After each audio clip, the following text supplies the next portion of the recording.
Ini kita tinggal 4 menit lagi nih. Coba di closing statementnya Mbak, apa harapan yang bisa kita berikan nih Mbak Titi? Ya harapannya sih wajib pajak bisa tidak hanya wajib, tetapi lebih kepada sukarela lah membayar pajak.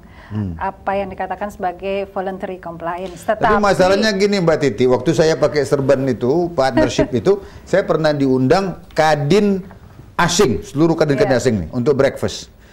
Mereka bilang kalau kita mau bayar yang wajar, kita malah dikerjain. Jadi justru diajak untuk bisa bekerja yang begini nih.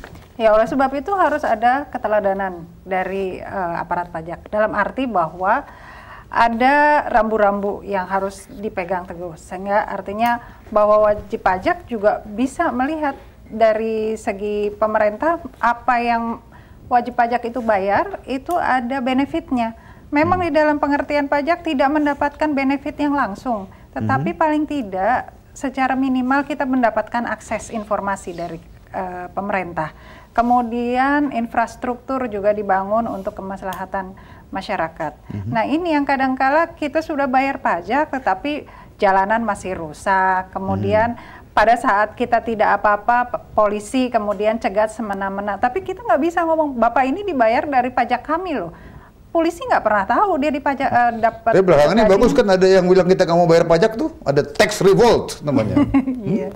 Jadi artinya pengetahuan perpajakan ini juga harus dimengerti oleh semua sektor bahwa mereka dibayar dari pajaknya masyarakat, sehingga mereka harus memberikan public service yang baik. Nah itu yang membuat kita menjadi mungkin sukarela dalam membayar pajak. Tanpa itu kita nggak ada benefit. Seolah-olah jadi ini soal voluntary compliance-nya, ini soal hak dan kewajiban dan hak warga negara.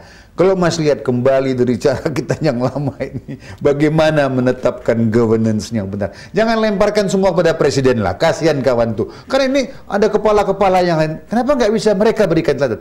Pernah pergi nggak ke satu pesta? Saya pernah bilang, lihat aja berlian-berlian yang di istri pejabat nih, kok susah sih? Coba Mas Bibi, gimana nih? Memang Pak Dilon kan inginnya ada semacam shock terapi sih. Nah, shock terapi itu harus bisa dilihat banyak orang dan menimbulkan efek kejut dan efek deterrent. Nah, sebenarnya kita tinggal memilih nih. Kita memilih high ranking officials yang mana di sektor apa sebenarnya. Salah satunya sih kalau menurut saya pembersihannya di pajak, Bang. Pajak dan bea cukai ya? Sebenarnya kalau mau lihat dari mana revenue itu kan sederhana. 1 pajak, 2 bea cukai, 2 di seluruh penyelenggara atau departemen yang mengeluarkan konsesi. Konsesi-konsesi terutama sumber daya alam. Karena disitulah sebenarnya rente ekonomi dan politik bersatu di situ. Ada uang di situ. Nah, lihat aja petugasnya itu kan bisa dikontrol sebenarnya, nggak begitu banyak lah.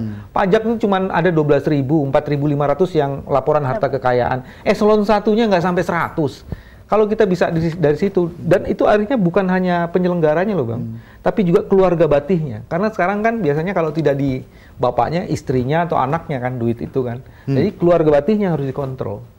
Nah itu yang mesti dilakukan sebenarnya. 1 di sumber itu. Terus kedua kalau saya sih pembersihan di penegak hukumnya Bang. Karena ini juga level ini yang harus juga aman. Kalau yang ini kita bisa selesaikan di penyelenggaranya, tapi kemudian sistem hukum tidak bekerja, dan dia bisa dibeli, akhirnya seluruh hukuman itu nggak ada gunanya, karena dia bisa membeli lembaga pemasyarakatan dengan duit yang dia punya. Wah, harta lita bisa diringankan tuh. Jadi tujuan pemidanaan tidak akan tercapai. Makanya kemudian sistem hukum itu yang kemudian harus dibangun. Penegak hukumnya itu yang menjadi kontrol. Anggodo lebih hebat dia daripada KPK. Betul. Misalnya contohnya gini, Ketua Mahkamah Agung atau Mahkamah Agung kita cuma 50. Kasih mereka fasilitas kelas premium. Tapi kemudian bilang sama mereka, kalau you main-main, itu bukan hanya Anda yang kena, tapi keluarga akan kena. Tapi kalau mereka bikin pernikahan begitu besar tuh, begitu mewah, dari mana uangnya Mas? Itu sebenarnya kontrol itu bisa dilakukan di kontrol etik, perilaku, dan kontrol mengenai potensi penyalahgunaan. Itu juga bisa. Itu mesti dilakukan juga. Jadi ini menarik, ini sudah masalah ke etik nih.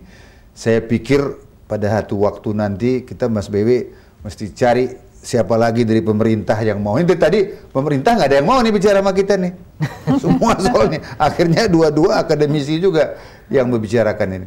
Tapi yang paling penting pemirsa, jangan terlalu khawatir, masih ada harapan ya. Ada orang-orang yang baik-baik seperti Mbak Titi, seperti Mas BW, yang sekarang mulai mendalami masalah pajak, sehingga dalam masa depan bisa lebih menjamin bahwa dana yang dikumpulkan ini cara pengumpulannya benar dan penggunaannya juga benar. Kita sampai bertemu kembali dalam acara yang lain. Terima kasih.